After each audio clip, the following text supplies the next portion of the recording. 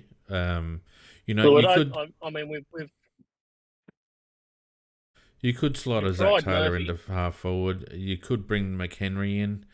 You could try Braden Cook as a bit of a bit more versatility. In fact, I'd think about Cook as a sub, to be honest with you, because he can play forward and back. As a sub, I'd rather Cook. Yeah, now you've brought up Cook. Now Cook would be probably better than the other three options, really. Because I do rate Cook. Yeah, I don't know what sort of form he's been in, but in terms of his qualities, I think he's probably the most versatile. So surely we don't try Ned again. Like, we know what he gives. He gives manic pressure. But like, you look at the game after the game. Like, I've defended Ned more than anyone, I think. But you look at the stats after the game. Yeah, he might give a lot of 1%ers, but there's not many tackles. And when he does make a tackle, the umpires hate him so much they give it a free against him anyway. That's right.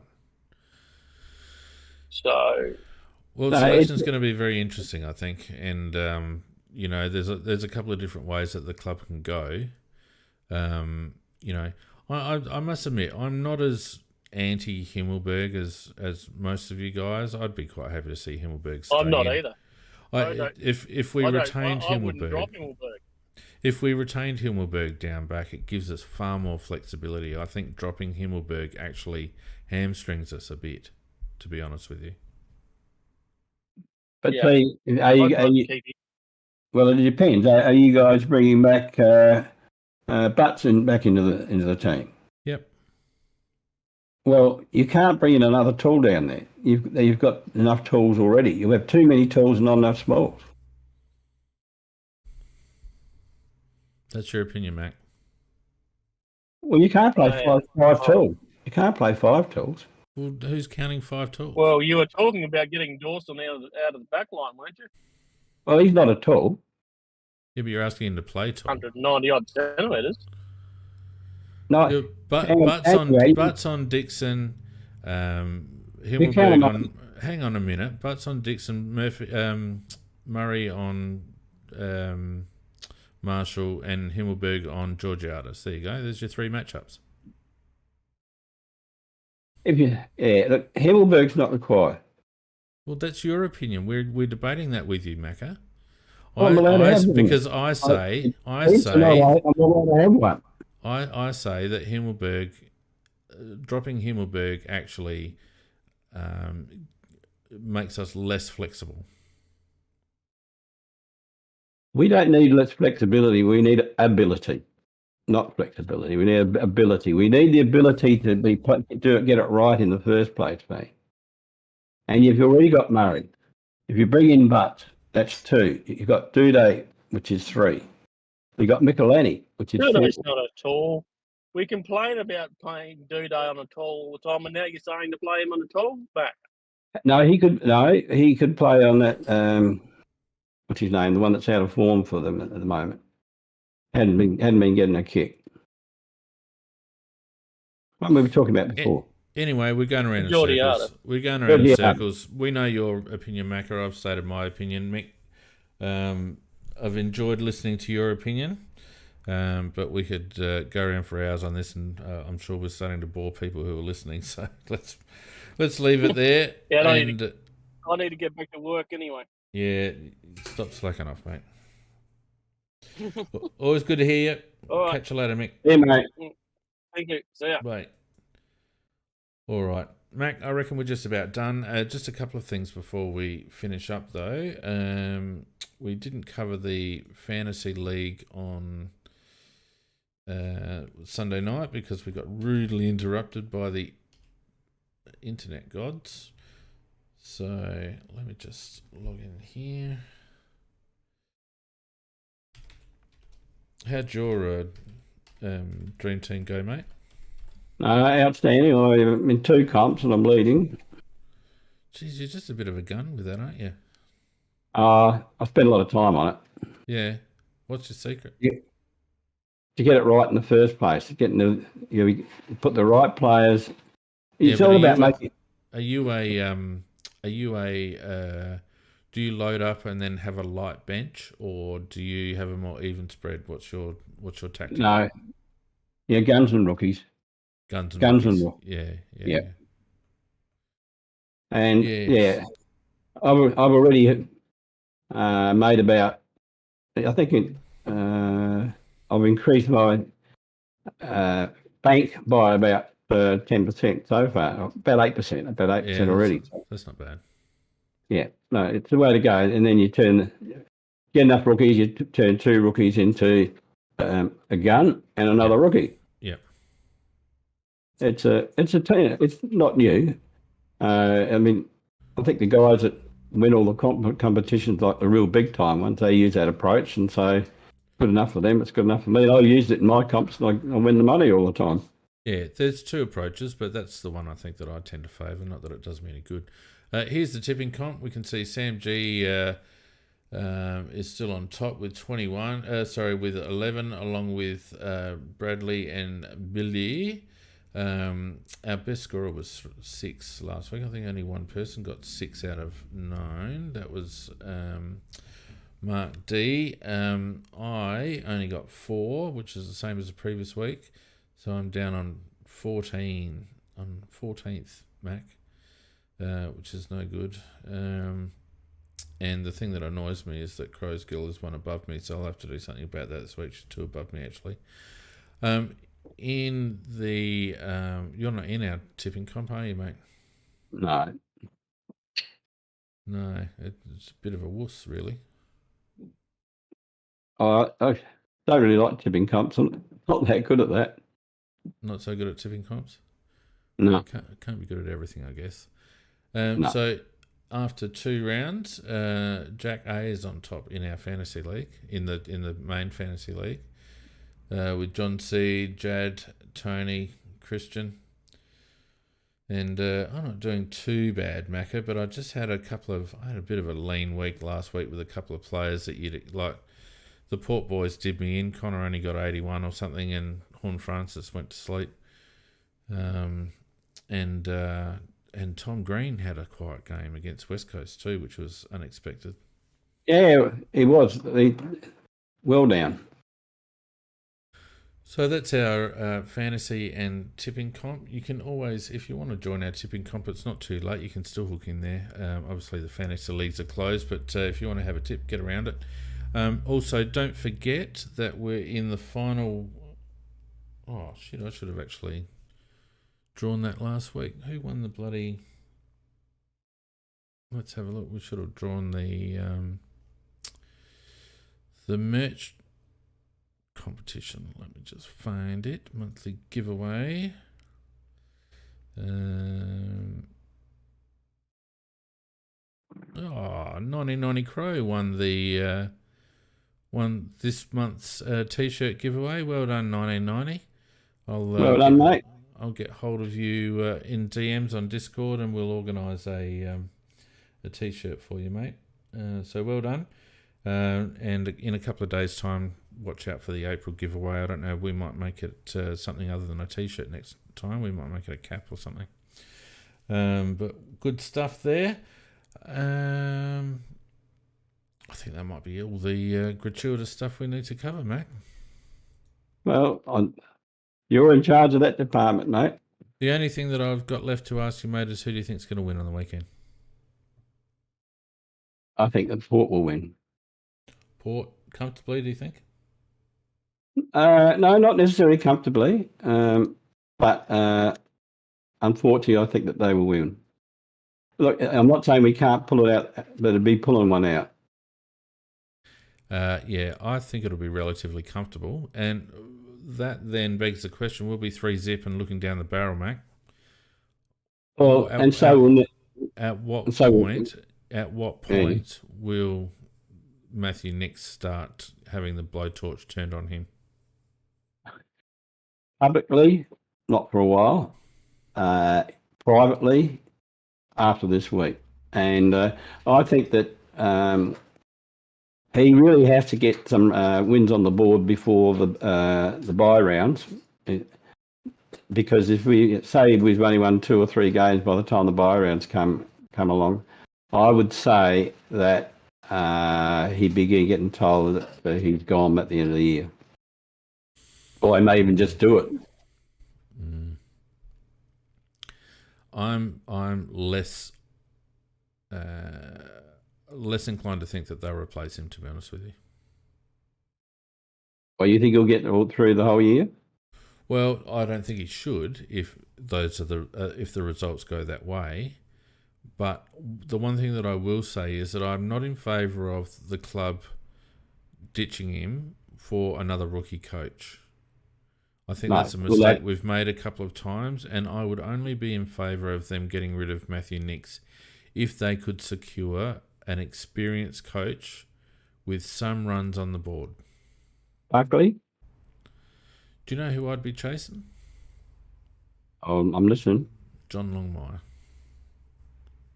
Oh, he'd be a damn good coach, but I don't think you'll ever get him out of there. I don't know. He's been at Sydney for a long time, Mako.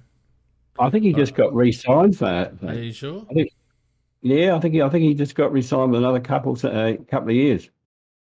Yeah, I'd have to check on that because I really don't know. But if not Longmire, then you'd have to think about someone of a. I'm just not in favour of getting rid of Nix for Joe Blogg's assistant coach.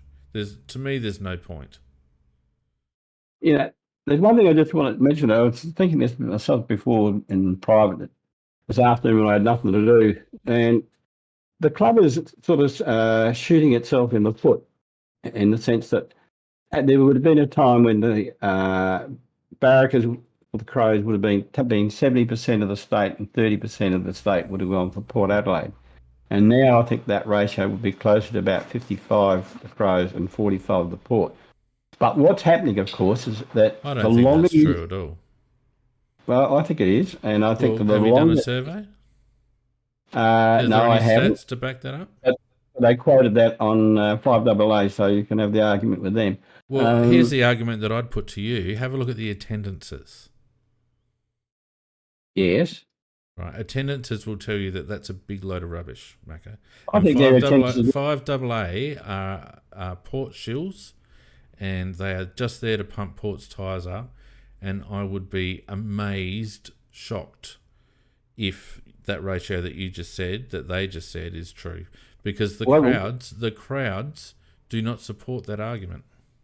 Yeah, the point I'm making is not so much even at the present, it's about the future.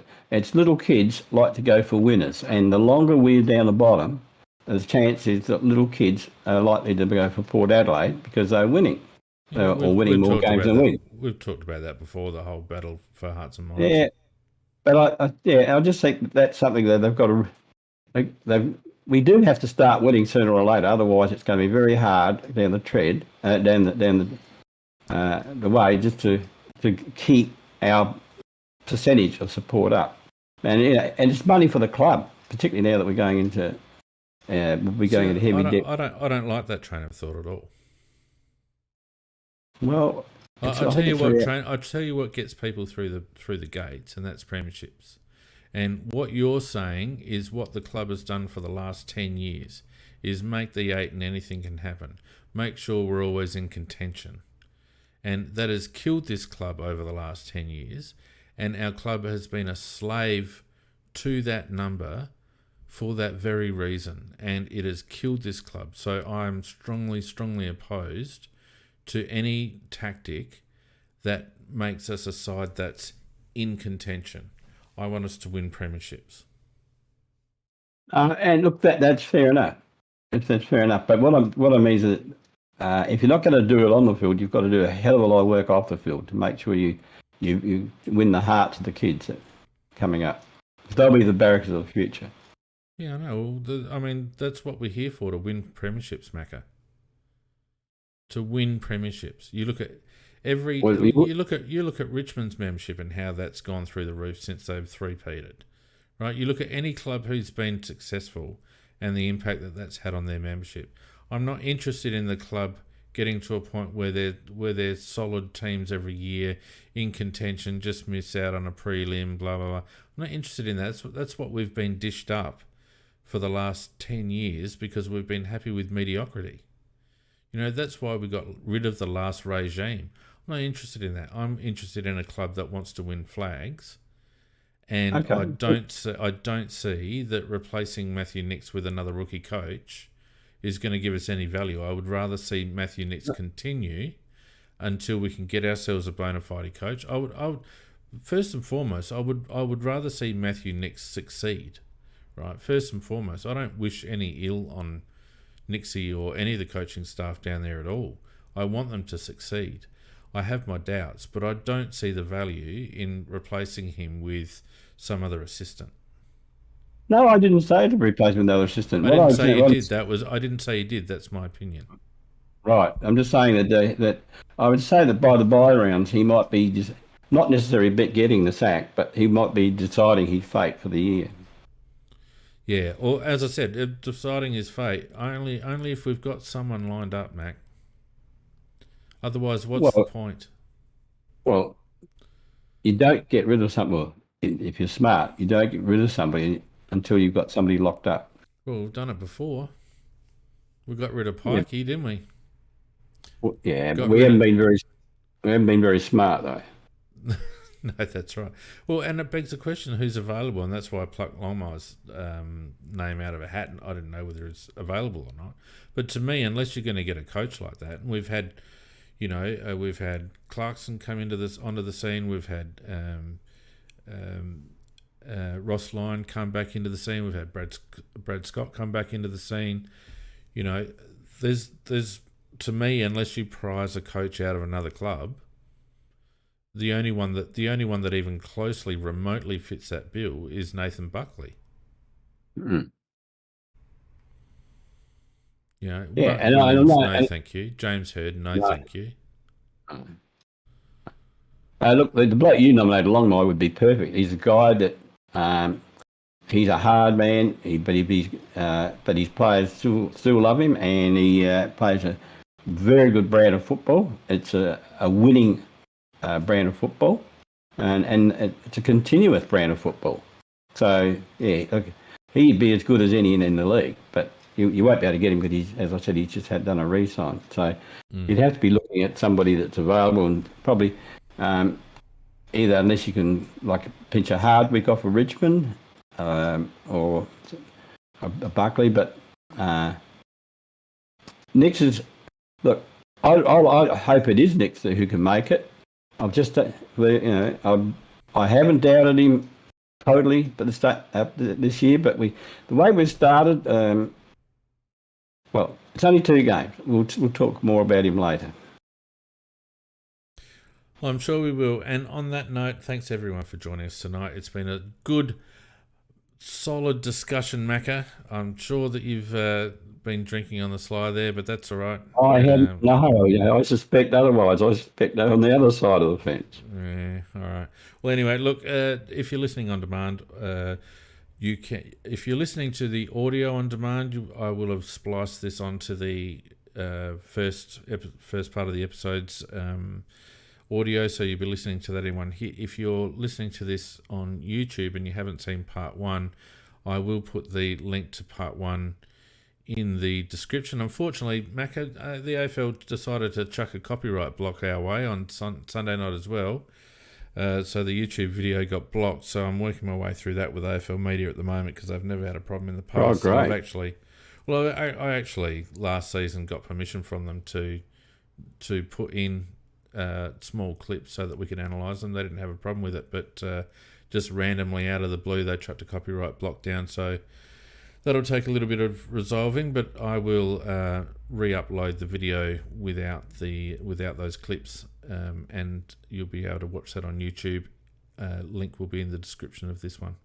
In the meantime, thanks everyone for joining us on this Wednesday night. Look forward to discussing the showdown next weekend. In the meantime, Macca, take care. Everyone take care. And we'll see you later on. Good night, all.